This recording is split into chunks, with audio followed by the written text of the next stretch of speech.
ਵਾਹਿਗੁਰੂ ਸਾਹਿਬ ਜੀ। ਗੁਰਦਾਤਾ ਗੁਰ ਹਿਵੈ ਘਰ, ਗੁਰ ਦੀਪਕ ਤਿਹੁ ਲੋਏ। ਅਮਰ ਪਦਾਰਥ ਨਾਨਕਾ, ਮਨ ਮਾਨਿਆ ਸੁਖ ਹੋਏ। ਸਤਨਾਮ ਸ੍ਰੀ ਵਾਹਿਗੁਰੂ ਸਾਹਿਬ ਜੀ। ਸੋਰਠ ਮਹੱਲਾ ਤੀਜਾ। ਸਤਿਗੁਰ ਸੇਵੇ ਤਾਂ ਸਹਿਜ ਧੁਨ ਉਪਜੈ, ਗਾਤ ਮਤ ਤਦ ਹੀ ਪਾਏ। ਹਰ ਕਾ ਨਾਮ ਸੱਚਾ ਮਨ ਵਸਿਆ, ਨਾਮੇ ਨਾਮ ਸਮਾਏ।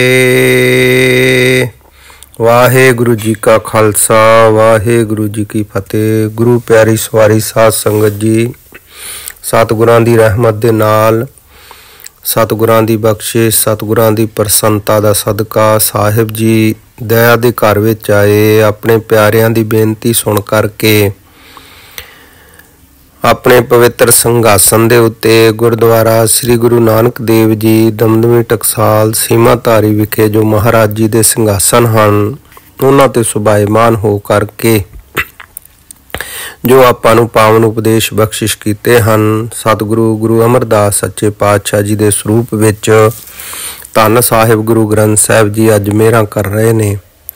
ਸਾਧ ਸੰਗਤ ਜੀ, ਇਸ ਸ਼ਬਦ ਦੀ ਉਥਾਨਕਾ ਬਾਰੇ ਗੁਰਮੁਖ ਪਿਆਰੇ ਦੱਸਦੇ ਹੈ ਕਿ ਪਾਵਨ ਸ਼ਬਦ ਸਾਹਿਬ ਗੁਰੂ ਅਮਰਦਾਸ ਜੀ ਮਹਾਰਾਜ ਜੀ ਨੇ ਗੁਰਸਿੱਖਾਂ ਗੁਰਮੁਖਾਂ ਦੀ ਸਿਮਰਨ ਭਜਨ ਕਰਨ ਵਾਲਿਆਂ ਦੀ ਬੇਨਤੀ ਸੁਣ ਕਰਕੇ ਉਚਾਰਨ ਕੀਤਾ ਹੈ।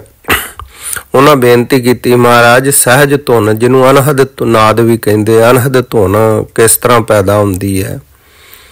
ਮਹਾਰਾਜ ਜੀ ਕੋਈ ਕਹਿੰਦਾ ਹੈ ਕਿ ਯੋਗਾ ਅਭਿਆਸ ਕਰੀਏ, ਉਹਦੇ ਦੁਆਰਾ ਸਹਿਜ ਧੁਨੀ ਪੈਦਾ ਹੁੰਦੀ ਹੈ। ਸ਼ਿਵ ਜੀ ਦੀ ਸੇਵਾ ਕਰਨ ਕਰਕੇ, ਦਸਮ ਦੁਆਰ ਦੀ ਸਮਾਧੀ ਦੇ ਨਾਲ। ਕੋਈ ਤਾਂ ਮਹਾਰਾਜ ਜੀ ਕਹਿੰਦੇ ਕੰਨਾਂ ਵਿੱਚ ਉਂਗਲਾਂ ਲੈ ਲਓ ਨਾ ਤੇ ਸਹਿਜ ਧੁਨ ਸੁਣਨ ਲੱਗ ਪੈਂਦੀ ਹੈ। ਤਾਂ ਸਤਿਗੁਰੂ ਜੀ ਨੇ ਆਪ ਕਿਰਪਾ ਕਰਕੇ ਬੇਨਤੀਆਂ ਸੁਣ ਕੇ ਉਪਦੇਸ਼ ਬਖਸ਼ਿਸ਼ ਕੀਤਾ। ਗੁਰਸਿੱਖਾਂ ਨੂੰ ਦੱਸਿਆ ਕਿ ਭਾਈ ਜਿਹੜੀ ਕੰਨਾਂ ਵਿੱਚ ਉਂਗਲਾਂ ਲੈਣ ਦੇ ਨਾਲ ਆਵਾਜ਼ ਸੁਣਾਈ ਦਿੰਦੀ ਹੈ, ਉਹ ਤਾਂ ਇੱਕ ਸਰੀਰ ਦੀ ਆਵਾਜ਼ ਹੈ। ਸਰੀਰ ਦੇ ਅੰਗਾਂ ਦੇ ਚੱਲਣ ਦੀ ਘੂੰ ਘੂੰ ਦੀ ਆਵਾਜ਼ ਆਉਂਦੀ ਹੈ, ਉਹ ਅਨਹਦ ਨਾਦ ਨਹੀਂ ਹੈ, ਸਹਿਜ ਧੁਨ ਨਹੀਂ ਹੈ। ਜਿਹੜੇ ਜੋਗੀਆਂ ਦੁਆਰਾ ਸਮਾਧੀਆਂ ਲਾਉਣ ਕਰਕੇ ਵੱਜਦੇ ਹੈ, ਉਹ ਵੀ ਸਰੀਰ ਦੇ ਵਿੱਚ ਹੀ ਵਾਜੇ ਗਾਜੇ ਵੱਜਦੇ ਹੈ, ਅਨਹਦ ਧੁਨ ਨਹੀਂ ਹੈ। ਕਿਉਂਕਿ ਅਨਹਦ ਦਾ ਅਰਥ ਹੁੰਦਾ ਹੈ ਹੱਦ ਤੋਂ ਰਹਿਤ, ਤੇ ਹੱਦ ਤੋਂ ਰਹਿਤ ਤਾਂ ਪਰਮਾਤਮਾ ਹੀ ਹੈ, ਸਾਰੀ ਸ੍ਰਿਸ਼ਟੀ ਵਿੱਚ ਵਿਆਪਕ। ਉਹਦੇ ਨਾਮ ਦੀ ਧੁਨੀ ਜਿਹੜੀ ਹੈ ਉਹ ਅਨਹਦ ਧੁਨ ਹੈ। ਦਾਤਾ ਜੀ ਫਿਰ ਉਹ ਕਿਵੇਂ ਵੱਜਦੀ ਹੈ, ਕਿਵੇਂ ਪੈਦਾ ਹੁੰਦੀ ਹੈ? ਤਾਂ ਸਾਹਿਬਾਂ ਨੇ ਕਿਰਪਾ ਕੀਤੀ ਹੈ। ਸ਼ਰਧਾ ਭਾਵਨਾ ਨਾਲ ਸਰਵਣ ਕਰੀਏ। ਸਾਰੇ ਪਿਆਰ ਨਾਲ ਗੱਜ ਕੇ ਬੁਲਾਓ, ਸਤਨਾਮ ਸ੍ਰੀ ਵਾਹਿਗੁਰੂ ਸਾਹਿਬ ਜੀ। ਸੋਰਠ ਮਹੱਲਾ ਤੀਜਾ। ਸੋਰਠ ਰਾਗਣੀ ਦੁਆਰਾ ਤੀਸਰੇ ਪਾਤਸ਼ਾਹ ਜੀ ਮਿਹਰ ਕਰਦੇ ਨੇ। ਸਤਿਗੁਰ ਸੇਵੇ ਤਾਂ ਸਹਿਜ ਧੁਨ ਉਪਜੈ, ਗਾਤ ਮਤ ਤਦ ਹੀ ਪਾਏ। ਸਾਹਿਬ ਗੁਰੂ ਅਮਰਦਾਸ ਜੀ ਮਿਹਰ ਕਰਦੇ ਨੇ ਭਾਈ ਪੂਰੇ ਸਤਿਗੁਰਾਂ ਦੀ ਸੇਵਾ ਕਰੇ। ਜਿਵੇਂ ਆਪ ਜੀ ਨੇ ਸੇਵਾ ਕੀਤੀ, ਲੰਗਰਾਂ ਦੀ ਸੇਵਾ, ਭਾਂਡੇ ਮਾਂਜਣ ਦੀ, ਝਾੜੂ ਦੇਣ ਦੀ, ਸਾਹਿਬ ਗੁਰੂ ਅੰਗਦ ਦੇਵ ਜੀ ਮਹਾਰਾਜ ਦੇ ਬਸਤਰ ਧੋਣੇ, ਅੰਮ੍ਰਿਤ ਵੇਲੇ ਸੇਵਾ ਕਰਨੀ। ਹੁਣ ਮਹਾਰਾਜ ਜੀ ਦੇ ਸਮੇਂ ਦੇ ਜਿਹੜੇ ਗੁਰਮੁਖ ਗੁਰਸਿੱਖ ਸਨ, ਉਹਨਾਂ ਨੂੰ ਤੇ ਦੱਸਣ ਦੀ ਲੋੜ ਹੀ ਨਹੀਂ। ਉਹ ਤਾਂ ਦੇਖਦੇ ਰਹੇ ਸੇਵਾ ਕਿਸ ਤਰ੍ਹਾਂ ਕਰਦੇ ਰਹੇ, ਹਉਮੈ ਤੋਂ ਰਹਿਤ ਹੋ ਕੇ ਨਿਸਕਾਮ ਭਾਵਨਾ ਨਾਲ।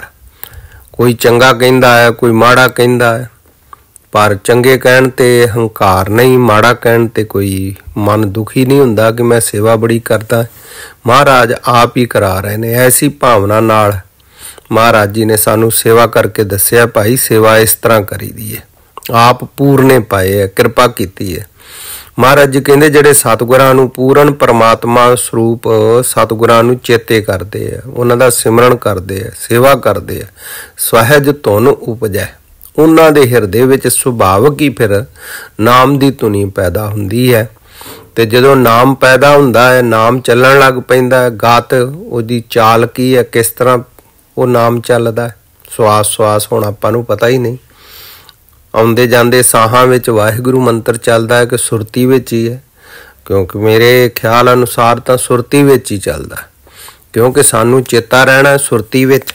ਜੇ ਸਾਹਾਂ ਦੇ ਆਉਣ ਜਾਣ ਵੱਲ ਧਿਆਨ ਰਹੇਗਾ ਤੇ ਫਿਰ ਕੰਮ ਕਿਸ ਤਰ੍ਹਾਂ ਕਰਾਂਗੇ ਆਪਾਂ? ਇਸ ਵਾਸਤੇ ਸੁਰਤੀ ਵਿੱਚੋਂ ਨਾਮ ਨਹੀਂ ਭੁੱਲਦਾ ਉਹਨਾਂ ਪਿਆਰਿਆਂ ਨੂੰ।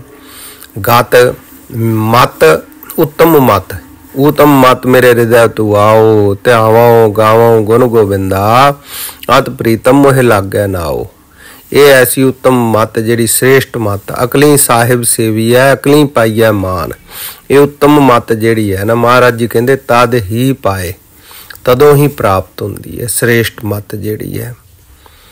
जिवें भाई पारो जी धन गुरु अंगद देव जी महाराज दी चरणी आए है, बेनती कीती महाराज परमहंस किनू कहिंदे है। हिंदू मत दी एक परमहंस संप्रदाय है महाराज, वो देखे भी है सुने भी है, पर वो मर्यादा की है। असली परमहंस किंदे हुंदे कौन है? धन साहिब गुरु अंगद देव जी महाराज ने उत्तम मत वेखी कि इहदी बुद्धि बड़ी पवित्र है।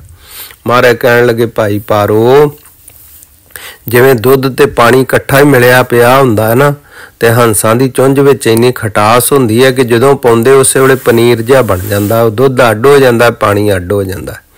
इसे तरह ये अपना शरीर ते आत्मा मिली हुई है, जोत मिली हुई है। मन इस शरीर नूं ही अपना स्वरूप समझी बैठा है। जिहड़े सिमरन अभ्यास करके गुरु की सेवा करके शरीर तो वख हो जाते हैं ना, उन्हां नूं परमहंस कहा जाता है। क्योंकि शरीर दुख रूप है, शरीर जमदा ते मरदा है, शरीर नूं भुख त्रेह लगदी है, शरीर नूं रोग लगदे है, शरीर दा मान अपमान है। ते आत्मा निर्लेप है, आत्मा ब्रह्म का स्वरूप है। जिहड़ा मन है वह परमात्मा का रूप है। मन तो जोत स्वरूप है, अपना मूल पछाण।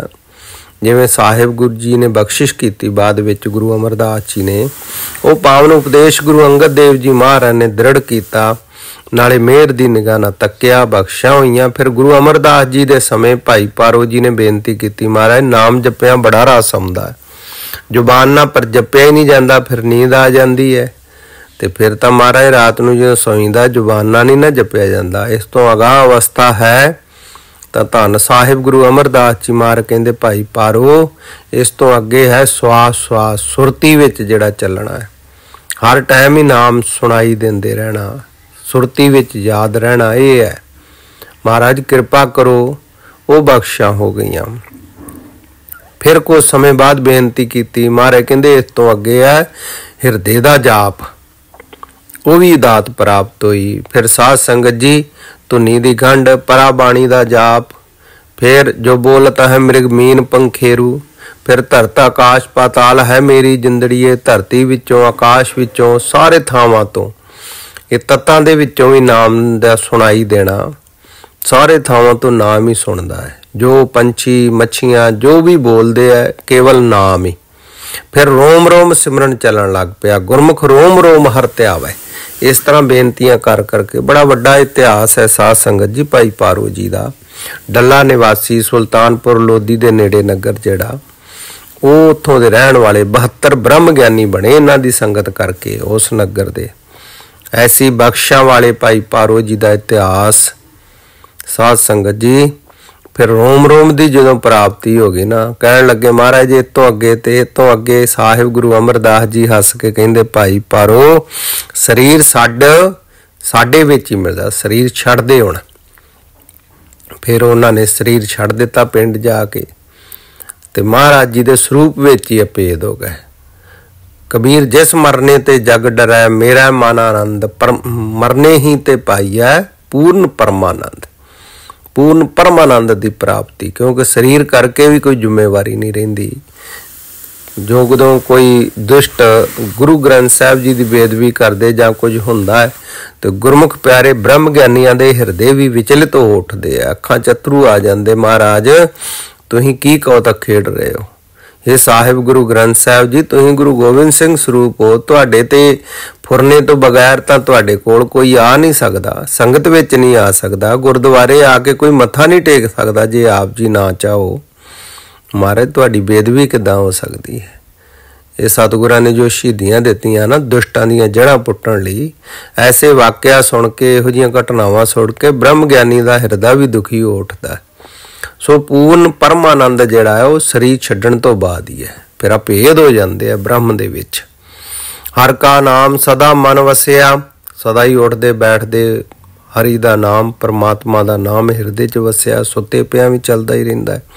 नामे नाम समाए, इस तरह नाम गुरमंत्र द्वारा, गुरु दे मूल मंत्र गुरमंत्र बाणी द्वारा नाम ही समाए, नामी स्वरूप ब्रह्म दे विच ਉਹ ਜਿਹਦਾ ਨਾਮ ਵਾਹਿਗੁਰੂ ਹੈ ਨਾ, ਜਿਹੜੀ ਸ਼ਕਤੀ ਉਹਦੇ ਵਿੱਚ ਸਮਾ ਜਾਂਦੇ ਆ। ਨਾਮੀ ਦਾ ਭਾਵ ਹੁੰਦਾ ਜਿਹਦਾ ਕਿਸੇ ਦਾ ਨਾਮ, ਜਿਸ ਤਰ੍ਹਾਂ ਆਪਣਾ ਸਰੀਰਾਂ ਦਾ ਨਾਮ ਹੁੰਦਾ, ਜਿਵੇਂ ਮੇਰਾ ਹੁਣ ਸਤਨਾਮ ਸਿੰਘ ਸਰੀਰ ਦਾ ਨਾਂ ਹੀ ਹੈ, ਇਹ ਸਰੀਰ ਦਾ ਨਾਮ ਹੈ। ਇਸੇ ਤਰ੍ਹਾਂ ਕਿਸੇ ਦਾ ਬਲਕਾਰ ਸਿੰਘ, ਕਿਸੇ ਦਾ ਕੋਈ ਸੰਦੀਪ ਸਿੰਘ, ਕੋਈ ਵੀ ਨਿਸ਼ਾਨ ਸਿੰਘ, ਨਾਮ ਵੱਖੋ ਵੱਖਰੇ, ਇਹ ਸਰੀਰਾਂ ਦੇ ਨਾਮ ਹਨ। ਇਹ ਜਿਹੜੇ ਸਰੀਰ ਦਾ ਨਾਮ ਹੈ ਇਹਨੂੰ ਨਾਮੀ ਕਿਹਾ ਜਾਂਦਾ ਹੈ। ਇੱਕ ਨਾਮ ਹੁੰਦਾ ਹੈ ਜਿਵੇਂ ਸਰੀਰ ਦਾ ਨਾਮ ਹੈ, ਤੇ ਜਿਹਦਾ ਨਾਮ ਰੱਖਿਆ ਉਹਨੂੰ ਨਾਮੀ ਕਿਹਾ ਜਾਂਦਾ ਹੈ। ਸਮਝ ਗਏ ਹੋਵੋਗੇ ਸ਼ਾਇਦ ਆਪ ਜੀ। ਬ੍ਰਹਮ ਜਿਹੜਾ ਹੈ ਨਾ, ਜੋਤ ਸਰੂਪ, ਜਿਹਨੂੰ ਆਪਾਂ ਬ੍ਰਹਮ ਕਹਿ ਦਿੰਦੇ, ਵਾਹਿਗੁਰੂ ਕਹਿ, ਪਰਮ ਸਰੂਪ ਕਹਿ ਦਿੰਦੇ ਆ, ਪਰਮੇਸ਼ਰ ਕਹਿ ਦਈਦਾ ਹੈ, ਅੱਲਾ ਖੁਦਾ ਜਿਹਨੂੰ ਕਹੀਦਾ ਨਾ, ਉਹ ਜਿਹੜੀ ਜੋਤ ਹੈ ਉਹਨੂੰ ਨਾਮੀ ਕਹਿੰਦੇ ਆ। ਨਾਮ ਇਹ ਸਮਾਏ, ਉਸ ਨਾਮੀ ਸਰੂਪ ਬ੍ਰਹਮ ਵਿੱਚ ਸਮਾ ਜਾਂਦੇ। ਬਿਨ ਸਤਿਗੁਰ ਸਭ ਜਗ ਬਾਉਰਾਨਾ। ਭਾਈ ਗੁਰਸਿੱਖੋ, ਜਿਹੜੇ ਕੰਨਾਂ ਚ ਉਂਗਲਾਂ ਲੈ ਕੇ ਪੈਰਾਂ ਭਾਰ ਬਹਿ ਕੇ ਅਨਹਦ ਨਾਦ ਕਹਿੰਦੇ, ਉਹ ਤੇ ਪਾਗਲ ਹੈ, ਬੌਰੇ ਹੈ। ਬਿਨਾਂ ਪੂਰੇ ਗੁਰੂ ਤੋਂ ਸਾਰਾ ਜੱਗ ਪਾਗਲ ਹੋ ਰਿਹਾ। ਕੋਈ ਕਿਸੇ ਮਗਰ ਭੱਜਾ ਫਿਰਦਾ ਹੈ, ਕੋਈ ਕਿਸੇ ਮਗਰ ਭੱਜਾ ਫਿਰਦਾ ਹੈ। ਦੁਈ ਦਵੈ ਤੀਰਖਾ ਦੇ ਵਿੱਚ ਸਾਰੇ ਪਏ ਹੋਏ ਨੇ। ਜੱਗ ਪਾਗਲ ਹੈ। ਅਸੀਂ ਕੀ ਬੋਲ ਰਹੇ ਹਾਂ, ਇਹਦਾ ਮਤਲਬ ਕੀ ਹੈ, ਇਹ ਕੋਈ ਪਤਾ ਹੀ ਨਹੀਂ, ਬੋਲੀ ਜਾਂਦੇ ਬਸ। ਜਿਵੇਂ ਧੰਨ ਗੁਰੂ ਅਮਰਦਾਸ ਜੀ ਹੋਰ ਵੀ ਬਚਨ ਕਰਦੇ ਆ,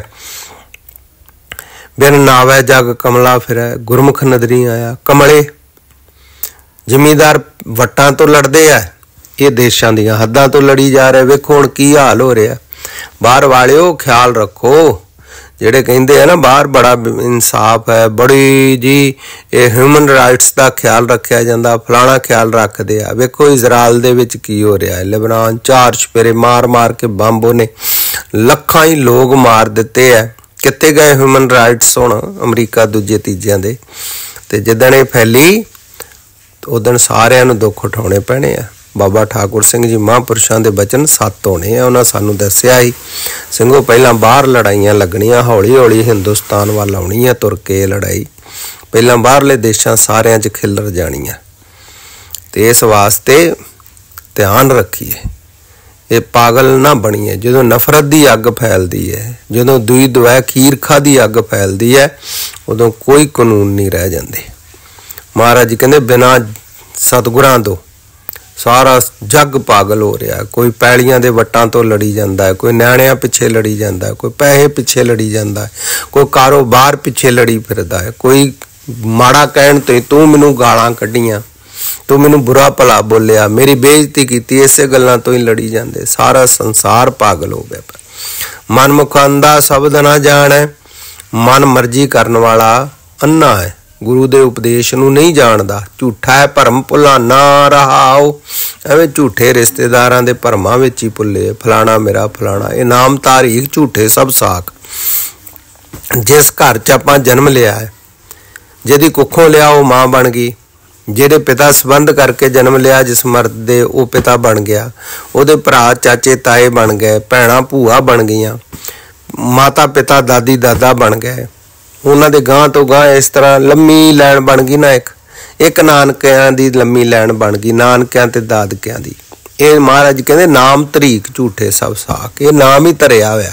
ਜੇ ਹੋਰ ਕਿਸੇ ਦੇ ਘਰ ਜਨਮ ਲੈ ਲੈਂਦੇ ਤੇ ਆ ਰਿਸ਼ਤੇ ਜਿਹੜੇ ਹੋਣਾ ਇਹ ਹੋਣੇ ਹੀ ਨਹੀਂ ਸੀ। ਇਸ ਵਾਸਤੇ ਦੁਨੀਆ ਨੇ ਨਾਮ ਧਰੇ ਹੋਏ ਰਿਸ਼ਤਿਆਂ ਦੇ, ਪਰ ਇਹਨਾਂ ਰਿਸ਼ਤਿਆਂ ਨੂੰ ਨਿਭਾਉਂਦੇ ਹੋਏ ਗੁਰਸਿੱਖੀ ਨਿਭਾਉਣੀ ਹੈ। ਇਹ ਨਹੀਂ ਮੇਰੇ ਕਹਿਣ ਤੋਂ ਭਾਵ ਕਿ ਰਿਸ਼ਤਿਆਂ ਦਾ ਤਿਰਸਕਾਰ ਕਰਨਾ, ਪਰ ਇਹ ਸਾਧ ਸੰਗਤ ਜੀ ਸਰੀਰਾਂ ਦੇ ਰਿਸ਼ਤੇ ਹੈ। ਆਪਾਂ ਨੂੰ ਕੀ ਪਤਾ ਪਿਛਲੇ ਜਨਮ ਦੇ ਵਿੱਚ, ਇਹ ਤੋਂ ਪਿਛਲੇ ਜਨਮ 'ਚ ਆਪਾਂ ਹੁਣ ਜਿਹੜੇ ਮਾਂ-ਬਾਪ ਹੈ ਇਹਨਾਂ ਦੇ ਮਾਂ-ਬਾਪ ਨਹੀਂ ਰਹੇ। ਇਸ ਵਾਸਤੇ ਇਹ ਰਿਸ਼ਤੇ ਜਿਹੜੇ ਆ ਨਾ ਕੇਵਲ ਸਰੀਰਾਂ ਦੇ ਹੈ, ਤੇ ਸਰੀਰਾਂ ਦੇ ਰਿਸ਼ਤਿਆਂ ਦਾ ਸਤਿਕਾਰ ਕਰਦੇ ਹੋਏ, ਸਮਾਜਿਕ ਰਿਸ਼ਤਿਆਂ ਦਾ ਸਤਿਕਾਰ ਕਰਦੇ ਹੋਏ, ਹਿਰਦੇ ਵਿੱਚ ਗੁਰੂ ਦੇ ਬਣ ਕੇ ਪ੍ਰੇਮ ਗੁਰੂ ਸਾਹਿਬ ਜੀ ਦਾ ਸਰੀਰਕ ਮਰਿਆਦਾ ਤੇ ਜਿਹੜੀ ਅਧਿਆਤਮਿਕ ਮਰਿਆਦਾ, ਧਰਮ ਦੀ ਮਰਿਆਦਾ, ਦੋਵਾਂ ਨੂੰ ਨਿਭਾਉਂਦੇ ਹੋਏ ਜਿਹੜੇ ਚੱਲਦੇ ਆ ਉਹ ਗੁਰਮੁਖ ਨੇ। ਤੇ ਜਿਹੜੇ ਕੇਵਲ ਸੰਸਾਰੀ ਮਰਿਆਦਾ ਵਾ, ਸੰਸਾਰੀ ਫਰਜ਼ ਹੀ ਨਿਭਾਉਂਦੇ ਆ ਇਕੱਲੇ, ਆਪਣਾ ਜਿਸ ਕੰਮ ਵਾਸਤੇ ਆਏ ਭਈ ਪ੍ਰਾਪਤ ਮਾਨੁਖ ਦੇਹੁਰੀਆ, ਇਹਨੂੰ ਭੁੱਲੇ ਹੋਏ ਆ। ਮਾਰੇ ਕਹਿੰਦੇ ਉਹ ਸਾਰੇ ਭਰਮਾਂ 'ਚ ਭੁੱਲੇ ਹੋਏ ਆ। रहाओ विश्राम दे के कहते हैं। त्रै गुण माया भरम भुलाया, हउमੈ बंधन कमाए। त्रै गुण ब्रह्मा विष्णु शिव जी, ये जिहड़ी माया है ना, मारे कहते भरम ने विच भुले हुए सारे। ਜਿਹੜੇ ਸਤੋਗੁਣੀ ਆ ਵਿਸ਼ਨੂੰ ਨੂੰ ਪੂਜੀ ਜਾਂਦੇ ਆ, ਜਿਹੜੇ ਰਜੋਗੁਣੀ ਬ੍ਰਹਮਾ ਨੂੰ ਪੂਜੀ ਜਾਂਦੇ ਆ, ਜਿਹੜੇ ਤਮੋਗੁਣੀ ਆ ਉਹ ਸ਼ਿਵ ਜੀ ਨੂੰ ਪੂਜਦੇ ਆ। ਅੱਜ ਦੁਨੀਆ ਬਹੁਤੀ ਸ਼ਿਵ ਜੀ ਨੂੰ ਮੂਰਤੀਆਂ ਨੂੰ ਪੂਜ ਰਹੀ, ਤਮੋਗੁਣੀ ਅੰਧੇ ਹੋ ਰਹੇ ਆ। ਤਮੋਗੁਣੀ ਜਿਹੜੇ ਆ, ਸਤੋਗੁਣੀ ਜਿਹੜੇ ਆ ਉਹ ਰਿੱਧੀਆਂ ਸਿੱਧੀਆਂ ਹੋਰ ਸ਼ਕਤੀਆਂ ਲੈ ਕਰਕੇ ਭਰਮ ਵਿੱਚ ਭੁੱਲੇ ਹੋਏ ਸਰੀਰ ਦੀ ਹਉਮੈ ਕਰਦੇ ਆ, ਵਰ ਸਰਾਫ ਦਿੰਦੇ ਆ। ਜਿਹੜੇ ਰਜੋਗੁਣੀ ਆ ਉਹ ਰਾਜ ਪ੍ਰਬੰਧਾਂ ਦੇ ਵਿੱਚ ਸਾਡਾ ਰਾਜ ਨਾ ਚਲੇ ਜਾਏ, ਰਾਜ ਕਰਦੇ ਹੋਏ ਪਾਪ ਕਰੀ ਜਾਂਦੇ, ਹੰਕਾਰ ਕਰਦੇ ਆ। ਤਮੋਗੁਣੀ ਕਲੇਸ਼ਾਂ 'ਚ ਪਏ ਹੋਏ, ਗਰੀਬੀ 'ਚ ਪਏ ਹੋਏ, ਨਸ਼ੇ ਕਰਦੇ, ਮਾੜੇ ਕੰਮ ਕਰਦੇ। ਇਹਨਾਂ ਵਿੱਚ ਹੀ ਸਾਰੇ ਜਿਹੜੇ ਸਰੀਰਕ ਬੰਧਨ ਨੇ, ਮਮਤਾ, ਹੰਗਤਾ, ਇਹਨਾਂ ਨੂੰ ਕਰਮਾਂ ਨੂੰ ਕਰੀ ਜਾ ਰਹੇ ਆ। ਜੰਮਣ ਮਰਨ ਸਿਰ ਉੱਪਰ ਉਬਾਓ, ਗਰਭ ਜੋਨ ਦੁੱਖ ਪਾਏ। ਜੰਮਣਾ ਤੇ ਮਰਨਾ ਸਿਰ ਉੱਪਰ ਖੜਾ ਹੈ ਇਹਨਾਂ ਕਰਮਾਂ ਕਰਕੇ। ਸੰਸਾਰ ਦੇ ਵਿੱਚ ਬਿਰਤੀ ਹੋਣ ਕਰਕੇ ਬਾਰ-ਬਾਰ ਜੰਮਣਾ ਤੇ ਮਰਨਾ ਪੈਣਾ ਹੈ। ਮਾਂ ਦੀ ਕੁੱਖ ਦੇ ਵਿੱਚ ਆ ਕੇ ਬਾਰ-ਬਾਰ ਦੁੱਖ ਪਾਉਂਦਾ ਹੈ। ਕਦੀ ਮਨੁੱਖ ਜਨਮ ਵਿੱਚ, ਕਦੀ ਪਸ਼ੂ ਪੰਛੀ, ਕਈ ਜਨਮ ਪਏ ਕੀਟ ਪਤੰਗਾ, ਕਈ ਜਨਮ ਗਜਮੀਨ ਕੁਰੰਗਾ, ਕਈ ਜਨਮ ਪੰਖੀ ਸਰਪ ਹੋਇਓ, ਕਈ ਜਨਮ ਹੈਵਰ ਬਿਰਖ ਜੋਇਓ। ਸਿਰ ਉੱਤੇ ਖੜਾ ਹੈ ਨਾ ਹਉਮੈ ਦੇ ਕਰਕੇ। ਬਾਪੂ ਬੈਠਾ ਗਾੜੀ ਦੇ ਉੱਤੇ ਤੇ ਬਲਦੇ ਕਰਿਆ ਤੇ ਪੋਤਰਿਆਂ ਨਾਲ ਲੜ ਰਿਹਾ ਸੀ, ਝਗੜ ਰਿਹਾ ਸੀ। ਪੋਤਰੇ ਸ਼ੈਤਾਨੀ ਕਰਦੇ, ਪਾਣੀ ਤੋੜਦੇ ਹੀ। ਹੁਣ ਬਲਦਾਂ ਨੂੰ ਰੋਕ ਕੇ ਖੂਹ ਚਲਾਉਂਦਾ ਸੀ ਨਾ, ਤੇ ਪਾਣੀ ਬੰਨ ਕੇ ਆਉਂਦਾ ਹੈ ਤੇ ਬਲਦੇ ਕਦਾ ਤੇ ਉਹ ਪੋਤਰੇ ਸ਼ੈਤਾਨੀ ਬੜੀ ਕਰਦੇ। ਤੇ ਪੋਤਰਿਆਂ ਨੇ ਪਿੱਛੋਂ ਧੱਕਾ ਮਾਰਿਆ, ਮੂੰਹ ਪਰਨੇ ਡਿੱਗ ਪਿਆ, ਗੋਡੇ ਗਿੱਟੇ ਛਿੱਲੇ ਗਏ, ਬੜਾ ਗਾਲਾਂ ਕੱਢਣ ਡਿਆ। ਧੰਨ ਗੁਰੂ ਨਾਨਕ ਦੇਵ ਜੀ ਮਾਰੇ ਕਹਿੰਦੇ, ਬਜ਼ੁਰਗੋ ਮੁਕਤ ਕਰ ਦਈਏ। ਮਹਾਰਾਜ ਜੀ ਵੱਲ ਵੇਖ ਕੇ ਕਹਿਣ ਲੱਗਾ, ਆਪ ਤਾਂ ਘਰੋਂ ਉਜੜੇ ਹੋ, ਸਾਨੂੰ ਵੀ ਮੈਨੂੰ ਵੀ ਉਜਾੜਨਾ। ਆਪ ਸਾਧ ਬਣੇ ਤੁਰੇ ਫਿਰਦੇ ਹੋ ਦਰ ਦਰ ਦੇ ਉੱਤੇ। ਧੰਨ ਗੁਰੂ ਨਾਨਕ ਦੇਵ ਜੀ ਮਹਾਰਾਜ ਮੁਸਕਰਾ ਪਏ। ਜਲ ਛਕਿਆ ਕੁਛ ਸਮਾਂ ਬੈਠਾ ਮਹਾਰਾਜ ਜੀ ਬੈਠੇ ਉੱਥੇ। ਦਾਤਾ ਜੀ ਕਹਿੰਦੇ, ਬਜ਼ੁਰਗੋ ਮੁਕਤ ਜ਼ਰੂਰ ਕਰਨਾ ਤੁਹਾਨੂੰ, ਹੁਣ ਬਚਨ ਹੋ ਗਿਆ ਆਪਣਾ। ਚਲੇ ਗਏ। ਕੁਛ ਦਿਨਾਂ ਬਾਅਦ ਆਏ ਤੇ ਘਰਦਿਆਂ ਨੂੰ ਪਤਾ ਕੀਤਾ। ਕੁਝ ਦਿਨਾਂ ਤੋਂ ਭਾਵ ਕੁਝ ਮਹੀਨਿਆਂ ਬਾਅਦ ਜਦੋਂ ਮਹਾਰਾਜ ਆਏ ਨਾ ਉਹ ਇਲਾਕੇ 'ਚ, ਫੇਰ ਕਿਉਂਕਿ ਉਹਨਾਂ ਦੇ ਨਗਰਾਂ ਵੱਲ ਨੂੰ ਜਾਣ ਵਾਲਾ ਰਸਤਾ ਸੀ, ਦਾਤਾ ਜੀ ਦੇ ਰਾਏ ਭੋਏ ਦੀ ਤਲਵੰਡੀ ਵੱਲ ਨੂੰ। ਮਹਾਰਾਜ ਜਦੋਂ ਵਾਪਸ ਆਏ ਕੁਝ ਮਹੀਨਿਆਂ ਬਾਅਦ, ਘਰਦਿਆਂ ਨੂੰ ਪੁੱਛਿਆ, ਕਹਿਣ ਲੱਗੇ, ਮਹਾਰਾਜ ਜਦੋਂ ਤੁਸੀਂ ਉਦੋਂ ਆਏ ਸੀ ਨਾ, ਤੇ ਉਸ ਤੋਂ ਬਾਅਦ ਕੁਝ ਹੀ ਦਿਨਾਂ ਬਾਅਦ, 1-2 ਦਿਨਾਂ ਬਾਅਦ ਹੀ ਸਾਡੇ ਪਿਤਾ ਜੀ ਬਜ਼ੁਰਗ ਚੜ੍ਹਾਈ ਕਰ ਗਏ। ਮਹਾਰਾਜ ਨੇ ਨਿਗਾਹ ਮਾਰੀ ਤੇ ਬਲਦ ਬਣਿਆ ਖਲੋਤਾ ਹੈ। ਮਹਾਰਾਜ ਨੇ ਸੁਰਤੀ ਨੂੰ ਜਗਾਇਆ ਆਪਣੀ ਦ੍ਰਿਸ਼ਟੀ ਨਾਲ। ਕਹਿਣ ਲੱਗੇ, ਹੁਣ ਮੁਕਤ ਕਰ ਦਈਏ। ਕਹਿੰਦਾ, ਮਹਾਰਾਜ 150 ਦਾ ਮੈਂ ਮਰੂੰਗਾ, 150 ਦਾ ਹੋਰ ਨਵਾਂ ਲੈਣਗੇ। ਘਰਦਿਆਂ ਨੂੰ ਵੇਖਦਾ ਬੜਾ ਆਨੰਦ ਆ ਇੱਥੇ, ਕੋਈ ਗੱਲ ਨਹੀਂ। ਫਿਰ ਮਹਾਰਾਜ ਚਲੇ ਗਏ। ਕੁੱਤਾ ਬਣ ਗਿਆ, ਫਿਰ ਸੱਪ ਬਣਿਆ। ਲੰਮਾ ਇਤਿਹਾਸ ਹੈ। ਅਖੀਰ ਵਿੱਚ ਗੰਦਗੀ ਦਾ, ਵਹਿਣੀ ਦਾ ਕੀੜਾ ਬਣਿਆ ਨਾਲੀ ਦਾ। ਮਹਾਰਾਜ ਨੇ ਨਿਗਾਹ ਮਾਰੀ, ਕਿੱਥੇ ਆ ਹੁਣ ਉਹ? ਭਾਈ ਮਰਦਾਨੇ ਨੂੰ ਕਹਿੰਦੇ, ਕੱਢ ਕੇ ਲਿਆ। ਕਹਿੰਦਾ, ਮਹਾਰਾਜ ਸਾਰੇ ਘਰ ਦੀ ਗੰਦਗੀ ਇੱਥੇ ਆਉਂਦੀ ਹੈ। ਮਹਾਰਾਜ ਕਹਿੰਦੇ, ਹੱਥ ਧੋ ਲਈ ਭਗਤਾ। ਗੁਰਮੁਖਾ ਭਾਈ ਮਰਦਾਨਿਆ, ਹੱਥ ਉੱਚੇ ਕਰ ਲਾਂਗੇ ਆਪਾਂ। ਕੱਢ ਲਿਆ। ਪਰਉਪਕਾਰੀ ਆ ਤੂੰ ਪਰਉਪਕਾਰੀ ਆ, ਤੇਰੇ ਬਹਾਨੇ ਨਾਲ ਹੀ ਭਲਾ ਹੋਣਾ। ਲਿਆ ਕੱਢ ਕੇ ਸਾਹਮਣੇ ਰੱਖਿਆ। ਕੀਰਤਨ ਕੀਤਾ ਭਾਈ ਮਰਦਾਨਾ ਜੀ ਨੇ, ਸ਼ਬਦ ਪੜ੍ਹੇ ਗੁਰਬਾਣੀ ਦੇ, ਕੀਰਤਨ ਹੋਇਆ, ਸਤ ਸੰਗਤ ਹੋਈ। ਮਹਾਰਾਜ ਜੀ ਬ੍ਰਹਮ ਦ੍ਰਿਸ਼ਟੀ ਨਾਲ ਦੇਖਦੇ ਹੋਏ ਕਹਿਣ ਲੱਗੇ, ਦੱਸ ਹੁਣ। ਚੀਕਾਂ ਮਾਰ ਉੱਠਿਆ ਫਿਰ ਆਪਣੀ ਬੋਲੀ 'ਚ। ਘਰਦਿਆਂ ਨੂੰ, ਦੂਜਿਆਂ ਤੀਜਿਆਂ ਨੂੰ ਕੀ ਪਤਾ ਲੱਗਦਾ, ਹੁਣ ਤੇ ਪੀੜੀ ਵੱਡੀ ਹੋਈ ਉਹਨਾਂ ਦੀ। ਕਹਿੰਦਾ, ਮਹਾਰਾਜ ਕਰ ਦੋ ਮੁਕਤ, ਬਹੁਤ ਦੁਖੀ ਆ, ਬਹੁਤ ਦੁਖੀ ਆ। ਇਸ ਵਾਸਤੇ ਗੁਰਮੁਖੋ, ਮਹਾਰਾਜ ਸੱਚੇ ਪਾਤਸ਼ਾਹ ਆਪਾਂ ਨੂੰ ਬਚਾ ਲੈਣੇ। ਮੋਹ ਬੜਾ ਪੈੜਾ ਹੈ। ਪਰਿਵਾਰ ਨੂੰ ਵੇਖਣ ਦੇ ਵਾਸਤੇ ਇਹਦੀ ਮੋਹ ਮਮਤਾ ਦੇ ਵਿੱਚ ਬਾਰ-ਬਾਰ ਜੰਮਣਾ ਮਰਨਾ ਪੈਣਾ ਹੈ। ਮਹਾਰਾਜ ਜੀ ਕਹਿੰਦੇ, ਦੁੱਖ ਪਾਉਣੇ ਆ। ਤ੍ਰੈ ਗੁਣ ਵਰਤਾ ਹੈ ਸਗਲ ਸੰਸਾਰਾ। ਤਿੰਨਾਂ ਗੁਣਾਂ ਦੇ ਵਿੱਚ ਹੀ, ਰਜੋਗੁਣ, ਤਮੋਗੁਣ, ਸਤੋਗੁਣ, ਇਹਨਾਂ ਵਿੱਚ ਹੀ ਸਾਰਾ ਸੰਸਾਰ ਵਰਤ ਰਿਹਾ। ਹਉਮੈ ਵਿੱਚ ਪਾਤਕ ਹੋਈ ਆਪਣੀ ਇੱਜ਼ਤ ਖਰਾਬ ਕਰ ਰਿਹਾ। ਕੋਈ ਆਂਦਾ ਮੈਂ ਮੁੱਖ ਮੰਤਰੀ ਬਣ ਕੇ ਉਹ ਕਰ ਦੂੰ, ਆਹ ਕਰ ਦੂੰ, ਤੇ ਹੁਣ ਬੇਇੱਜ਼ਤੀ ਹੋ ਰਹੀ ਨਾ, ਕੁਛ ਨਹੀਂ ਹੋਣਾ। ਗੁਰਮੁਖੋ ਸਰਪੰਚੀ ਚੋਣਾਂ ਦੇ ਵਿੱਚ ਇੰਨਾ ਨਸ਼ਾ ਸ਼ਰਾਬ ਜਦੋਂ ਆਪਣੇ ਹੱਥੀਂ ਵਰਤਾਈ ਹੈ ਲੋਕਾਂ ਨੇ, ਵੋਟਾਂ ਲੈਣ ਵਾਲਿਆਂ ਨੇ ਲਈ ਹੈ ਸ਼ਰਾਬ, ਭਾਵੇਂ ਨਹੀਂ ਵੀ ਪੀਤੀ ਤਾਂ ਵੀ ਘਰਾਂ 'ਚ ਪੇਟੀਆਂ ਲੈ ਲੈ ਕੇ ਰੱਖ ਲੀਆਂ। ਕਿਉਂਕਿ ਮੈਂ ਇੱਕ ਥਾਂ 'ਤੇ ਖਲੋਤਾ ਸੀ ਅਤੇ ਉਹ ਉੱਥੇ ਉਹ ਗੱਲ ਕਰਦਾ ਹੁੰਦਾ, ਸਾਡੇ ਘਰ 'ਚ ਤਾਂ ਕੋਈ ਨਹੀਂ ਪੀਂਦਾ ਪਰ ਅਸੀਂ ਲਿਖ ਕੇ ਰੱਖ ਲਈ, ਪ੍ਰਾਹੁਣਿਆਂ ਨੂੰ ਪਿਆ ਦਾਂਗੇ ਨਹੀਂ ਤਾਂ ਵੇਚ ਦਾਂਗੇ। ਅਤੇ ਜਦੋਂ ਇਹੋ ਜਿਹੇ ਹਾਲਾਤ ਨੇ ਤਾਂ ਤੁਸੀਂ ਆਪ ਸੋਚੋ ਫਿਰ, ਜਦੋਂ ਜ਼ਮੀਨੀ ਪੱਧਰ ਸਭ ਤੋਂ ਨਿੱਕੀ ਇਕਾਈ ਹੈ ਪੰਚਾਇਤ ਸਰਕਾਰੀ ਸਿਸਟਮ ਦੇ ਵਿੱਚ, ਜਦੋਂ ਉੱਥੇ ਅਸੀਂ ਖੁਦ ਹੀ ਬੇਈਮਾਨੀਆਂ ਕਰਤੇ ਕਰਾ ਰਹੇ ਹਾਂ ਤਾਂ ਇਨਸਾਫ ਕਿੱਥੋਂ ਲੱਭਦੇ ਹਾਂ? ਗਾਲਾਂ ਸਰਕਾਰਾਂ ਨੂੰ ਐਵੇਂ ਕੱਢੀ ਜਾਂਦੇ। ਇਸ ਵਾਸਤੇ ਮਹਾਰਾਜ ਜੀ ਦੇ ਬਚਨਾਂ 'ਤੇ ਨਹੀਂ ਅਸੀਂ ਚੱਲਦੇ, ਕੋਈ ਭੈ ਭਾਵਨੀ ਨਹੀਂ, ਆਪਣਾ ਫਰਜ਼ ਨਹੀਂ ਪਛਾਣਦੇ। ਨਹੀਂ ਤੇ ਸਰਬਸੰਮਤੀ ਨਾਲ ਵੀ ਜੇ ਅਸੀਂ ਇਨਸਾਫ ਹੀ ਚਾਹੁੰਦੇ ਹੋਈਏ, ਜੇ ਅਸੀਂ ਸਾਨੂੰ ਇੰਨੀ ਅਕਲ ਹੋਵੇ, ਸਾਨੂੰ ਇੰਨੀ ਸਮੱਤ ਪ੍ਰਾਪਤ ਮਹਾਰਾਜ ਜੀ ਵੱਲੋਂ ਹੋ ਜਾਵੇ, ਸਤਸੰਗਤ ਕਰਕੇ ਕਿਤੇ ਲੈ ਲਈਏ ਕਿ ਪਿੰਡਾਂ ਦੇ ਵਿੱਚ ਜਿਹੜੀਆਂ ਚੋਣਾਂ ਕਰਨੀਆਂ ਸਰਬਸੰਮਤੀ ਨਾਲ ਕਰ ਲਈਏ, ਪੈਸੇ ਕੋਈ ਨਾ ਖਰਚ ਹੋਵੇ, ਨਾਲੇ ਈਰਖਾ ਦੁਇਦ ਵੈਰ ਵਿਰੋਧ ਨਾ ਪਵੇ। ਪਰ ਨਹੀਂ, ਜਦੋਂ ਪਹਿਲਾ ਕਦਮ ਹੀ ਸਾਡਾ ਗਲਤ ਹੈ ਤੇ ਫਿਰ ਰਾਜ ਪ੍ਰਬੰਧ ਕਿੱਥੋਂ ਠੀਕ ਹੋਊਗਾ? ਮਾਰੇ ਕਹਿੰਦੇ ਆਪਣੀ ਇੱਜ਼ਤ ਖਰਾਬ ਕਰ ਰਹੇ ਸਾਰੇ। ਗੁਰਮੁਖ ਹੋਵੈ ਚੌਥਾ ਪਦ ਚੀਨੈ, ਜਿਹੜਾ ਗੁਰਮੁਖ ਹੁੰਦਾ ਹੈ ਨਾ, ਜਿਨ੍ਹਾਂ ਦਾ ਮੁੱਖ ਗੁਰੂ ਵੱਲ ਹੈ, ਉਹ ਚੌਥੇ ਪਦਵੀ ਦੀ ਪਛਾਣ ਕਰਦੇ ਹੈ। ਰਜੋਗੁਣ ਤਮੋਗੁਣ ਸਤੋਗੁਣ ਨਾਲੋਂ ਉੱਚੇ ਸਿਮਰਨ ਭਜਨ ਅਸੀਂ ਕਦ ਲਈ ਆਏ ਹਾਂ। ਉਹ ਫਿਰ ਬ੍ਰਹਮ ਗਿਆਨ ਹਿਰਦੇ 'ਚ ਲੈ ਲੈਂਦੇ ਸਤਿਗੁਰਾਂ ਦੀ ਕਿਰਪਾ ਨਾਲ। ਰਾਮ ਨਾਮ ਸੁਖ ਹੋਈ, ਨਾਮੀ ਸਰੂਪ ਬ੍ਰਹਮ ਦਾ ਰਾਮ ਰਾਮ ਜਪਦਿਆਂ, ਵਾਹਿਗੁਰੂ ਵਾਹਿਗੁਰੂ ਜਪਦਿਆਂ, ਗੁਰੂ ਦੀ ਹੁਕਮ ਵਿੱਚ ਰਹਿ ਕੇ ਕੀਤੀ ਹੋਈ ਟਹਿਲ ਭਾਵਨਾ ਸੇਵਾ ਨਾਲ ਸੁੱਖ ਹੋਈ, ਆਤਮਿਕ ਸੁੱਖ ਪ੍ਰਾਪਤ ਹੁੰਦਾ। ਤ੍ਰੈ ਗੁਣ ਸਭ ਤੇਰੇ ਤੂੰ ਆਪੇ ਕਰਤਾ। ਹੁਣ ਬੇਨਤੀ ਕਰਨ ਦੀ ਜਾਚ ਦੱਸਦੇ, ਹਉਮੈ ਨਹੀਂ ਕਰਨੀ ਜਦੋਂ ਬਖਸ਼ਾ ਹੋਣ, ਨਾਮ ਜਪੀਏ ਸਿਮਰਨ ਭਜਨ ਚੰਗਾ ਜੀਵਨ ਉੱਤਮ ਮਤ ਪ੍ਰਾਪਤ ਹੋਈ ਹੈ ਨਾ, ਤੇ ਅਹੰਕਾਰ ਨਹੀਂ। ਮਹਾਰਾਜ ਇਹ ਤਿੰਨੇ ਗੁਣ ਬ੍ਰਹਮਾ ਵਿਸ਼ਨੂੰ ਸ਼ਿਵ ਜੀ ਅਥਵਾ ਰਜੋਗੁਣ ਤਮੋਗੁਣ ਤੇ ਸਤੋਗੁਣ ਇਹ ਵੀ ਤੇਰੇ ਹੈ, ਤੂੰ ਆਪ ਹੀ ਪੈਦਾ ਕਰਨ ਵਾਲਾ ਹੈ।